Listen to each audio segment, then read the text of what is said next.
Dhaka premier league ডিপিএলে Abahani limited এবং Mohammedan sporting ক্লাবের খেলা মানেই উত্তেজনা। দুই চিরপ্রতিদ্বন্দ্বী দল মঙ্গলবার আবারও শিরোপা নির্ধারণী ম্যাচে মুখোমুখি হবে। এবার সেই বড় ম্যাচকে ঘিরেও হচ্ছে উত্তেজনা। ম্যাচের আগের দিন মোহামেডান ক্রিকেটার এবং কর্তৃপক্ষের গোল বৈঠক।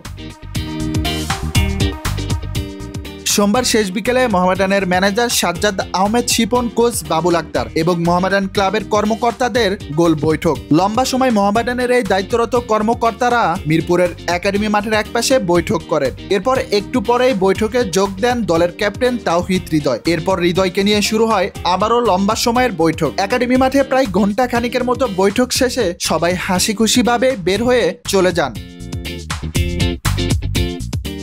সোমবার মোহামেডানের ছিল অনুশীলন, তবে বৃষ্টির কারণে ঠিকমতো অনুশীলন করতে পারেনি দলটা। খানিকটা সময় ফুটবল খেলে যে যার মতো চলে যান। তবে মোহামেডানের ক্যাপ্টেন তাওহিদ হৃদয় ম্যাচ খেলতে না পারলেও দলের সাথে ছিলেন। এমনকি গুরুত্বপূর্ণ ম্যাচের আগে কর্তৃপক্ষকে সাথে নিয়ে হৃদয় করেন লম্বা সময় বৈঠক।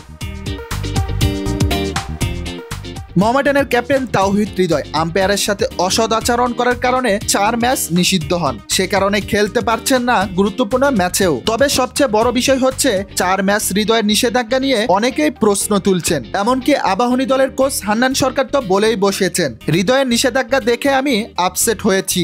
এখন দেখার বিষয় আগামীকাল কার হাতে উঠে শিরোপা। আবু হানিফ, বাংলাদেশ টাইমস।